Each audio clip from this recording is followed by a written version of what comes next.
Alhamdulillah sehat. Alhamdulillah. Oke, sebelumnya mohon maaf mengganggu waktu Junianti karena saya di sini ada tugas untuk calon guru penggerak, yaitu terkait dengan praktek pengambilan keputusan dengan mewawancarai kepala sekolah di satuan pendidikan. Oke, jadi mohon izin waktunya Ibu melakukan wawancara dengan Bu Yanti. Untuk sebelumnya mohon Bu Yanti bisa memperkenalkan diri terlebih dahulu. Ya. Terima kasih untuk Mbak Dia selaku CPT di SDN 1. Saya adalah Bu Yanti, SPT, bukan selaku kepala sekolah di SDN 1 Kecamatan. Terima kasih Bu. Kita mulai ya. Untuk yang pertanyaan yang pertama, selama ini bagaimana Bu Yanti itu mengidentifikasi kasus-kasus yang merupakan dilema etika ataupun yang berupa rujukan moral? Terima kasih Mbak Dia. Untuk mengidentifikasi terhadap kasus-kasus atau dilema etika di SDN 1 ini adalah kita membuat prioritas. Ada beberapa masalah atau kasus yang terkait dengan itu, yang masih ada di SDN 1 ini, ada yang kasus yang perlu penanganan secara utama dan juga kasus yang mungkin penanganannya nanti diprioritaskan. Jadi kita mengidentifikasi dari kasus yang segera penanganannya, kemudian yang kita golongkan dengan kasus yang berat, kemudian ringan, kemudian yang sedang dan hasilnya.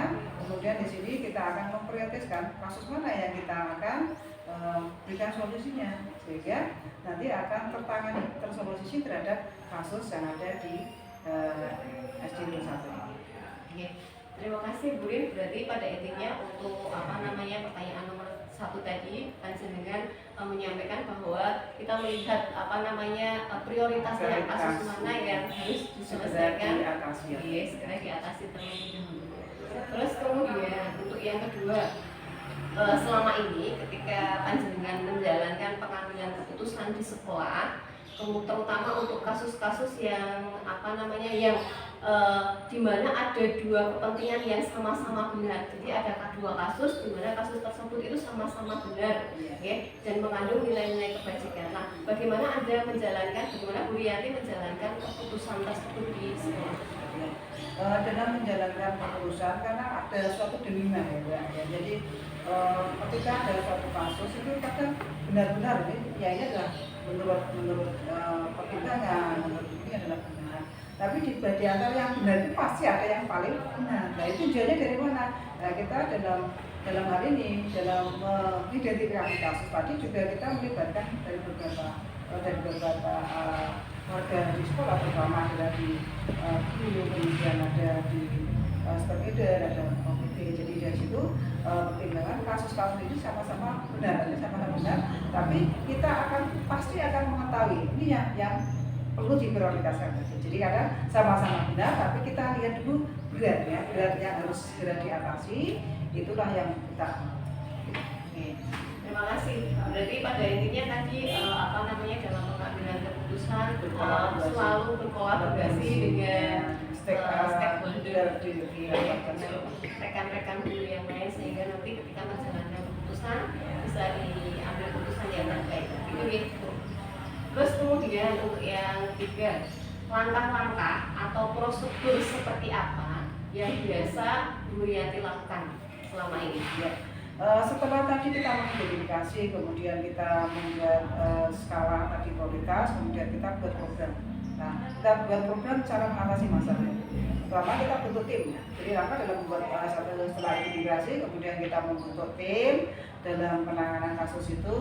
Kemudian setelah bentuk tim akan kita dengan kolaborasi itu melibatkan dari kepala sekolah, kemudian guru, kemudian juga komite. Karena ini adalah untuk mengambil suatu kebijakan terhadap kasus ini tidak bisa terlepas dari semua stakeholder tersebut. Jadi adalah dibuat perencanaan, dibuat semacam yang pertama adalah membuat rapat, kemudian membentuk tim, kemudian membentuk jadwal, kemudian melaksanakan kegiatan untuk mengatasi masalah tersebut.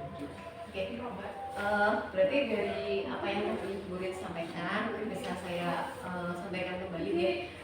Yang pertama, tadi panjenengan menyatakan bahwa yang pertama itu adalah mengidentifikasi, terus kemudian memprioritas mana yang skala prioritasnya, kemudian juga mengadakan rapat-rapat dengan wali murid atau dengan guru-guru, kemudian dengan komite dan lain sebagainya. Macam tim ya. Terus kemudian juga membentuk tim ya, tim penanganan kasus, kemudian juga membuat jadwal serta merencanakan. Untuk selanjutnya Bu Rin, hal-hal apa saja yang selama ini Anda anggap efektif dalam pengambilan keputusan pada kasus-kasus pidana etika? Yang misalnya tidak efektif, yang paling efektif adalah bahwa keputusan itu harus diambil dari berdasarkan hasil tadi. Kita yang pertama, setelah kita melakukan tim, kemudian berkolaborasi dengan semua aspek di sekolah, kemudian setelah kita ambil keputusan, nah itu kita akan tahu karena dengan pertimbangan ya, dari pertimbangan dari berbagai macam unsur, maka kasus ini bagaimana positifnya, bagaimana negatifnya, bagaimana solusinya. Jadi intinya di dalam mengambil keputusan ini kita itu masih keputusan ada dan itu berdasarkan hasil musyawarah. Oke, jadi untuk ini pengambilan keputusan yang paling efektif itu adalah dengan musyawarah. Iya, bisa disebutkan seperti itu. Terus kemudian untuk yang selanjutnya, hal-hal apa saja yang selama ini merupakan tantangan dalam pengambilan keputusan pada kasus dilema etika? Di mana dilema etika itu kan kasus-kasus di mana dua masalah yang sama-sama sudah. Untuk yang itu tantangan ya, kemarin ada ketidakpuasan dari satu unsur karena kadang ternyata dari hasil pertimbangan tadi tim, kemudian hasil keputusan bahwa ini yang perlu diprioritaskan, tapi ternyata di kemudian hari itu ternyata masalah tadi yang dianggap yang nomor 2 karena seperti itu, tapi ternyata lebih harus ditangani. Jadi masalahnya adalah tadi untuk dalam perjalanan tadi kadang timbul ketidakpuasan dalam menerima kebijakan itu.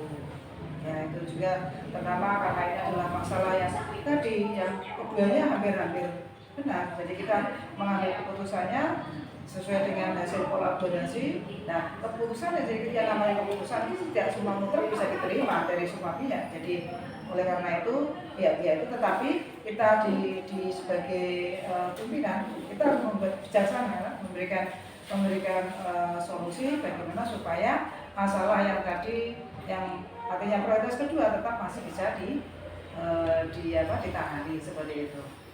Ya. Terima kasih. Berarti tantangannya itu tadi karena mungkin ada ketidakpuasan dari salah satu pihak ya, di mana prioritasnya itu menjadi prioritas yang kedua, sehingga di situ ada ketidakpuasan dari salah satu pihak. Oke. Untuk pertanyaan yang selanjutnya, apakah Ibu memiliki sebuah tata cara atau jadwal tertentu dalam sebuah penyelesaian kasus dilema etika? Apakah Anda langsung menyelesaikan di tempat atau memiliki sebuah jadwal untuk menyelesaikannya? Kemudian bentuk atau prosedur apa yang Ibu jalankan?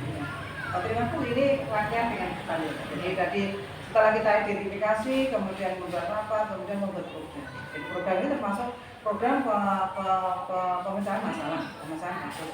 Itu ada di sana, program itu ada jadwal secara terprogram. Misalnya, jadi kalau kasus ini diselesaikan dalam waktu misalnya 1 bulan atau apa, jadi minggu pertama, kemudian dan seterusnya, kemudian dievaluasi apakah tindakan program pertama itu ada yang berhasil atau tidak, kemudian yang kedua bagaimana. Ini adalah jadi dalam penanganan kasus ini kita membuat jadwal terprogram secara prosedural seperti itu, sehingga nanti akan bisa dinilai atau dievaluasi bagaimana tingkat ketercapaian kasus ini di dalam solusinya. Itu sehingga intinya bahwa kita memang pekerjaannya untuk program, jadi tidak isi detail langsung dimencakan, tapi dia harus diprogramkan itu dengan jadwal yang yang tertentu. Oke, berarti ada jadwal ya, ada jadwal untuk penyelesaian dinamika, terus kemudian setelah itu program tindakan kemudian ada evaluasi, kemudian ada misalnya kalau ini kurang bagaimana solusinya, ada perbaikan, kemudian ada tindak lanjut. Ya, jadi itu merupakan suatu rangkaian. Jadi setelah ada teridentifikasi masalah, kemudian dibuat semacam tim begitu, kemudian buat jadwal, kemudian langkah-langkahnya, cara penanganan bagaimana, kemudian dievaluasi, evaluasi, kemudian ada perbaikan begitu, kemudian tidak lanjutnya kasus itu setelah ada penanganan bagaimana. Terima kasih Bu Rianti. Kemudian untuk pertanyaan yang selanjutnya, adakah seseorang atau faktor-faktor apa yang selama ini mempermudah atau membantu Ibu dalam pengambilan keputusan untuk kasus-kasus di wilayah? Terima kasih Mbak Dia. Untuk ini kita adalah yang namanya kita sudah berkolaborasi, timbok.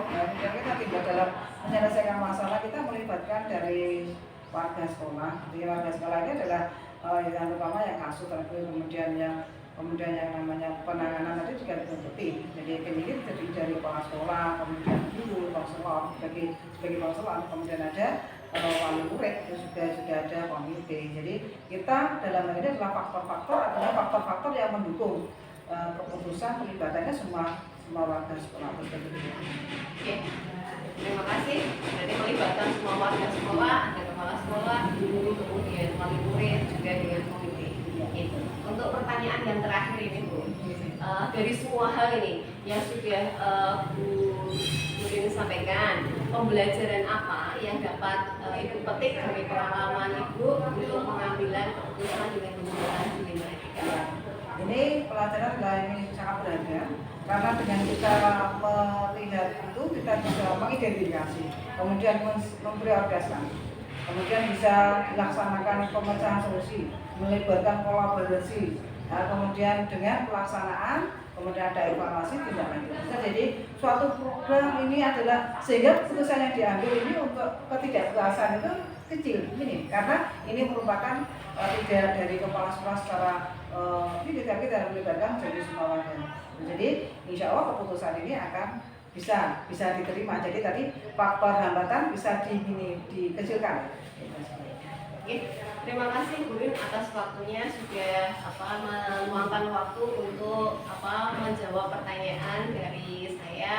Sekali lagi semoga sukses ke depannya dan sekolah SD Negeri 1 juga semakin maju atas pimpinan dari Ibu Rianti. Ya juga dari saya, semoga dari dia yang calon DGP nanti bisa lolos dengan baik sehingga nanti akan menjadi pionir dari guru sebagai teladan dari guru-guru yang juga menggerakkan dari guru untuk menjadi guru penggerak. Jadi untuk mencapai siswa yang profil pelajar Pancasila. Terima kasih. Terima kasih Bu Rianti atas dukungan, supportnya dan motivasinya. Saya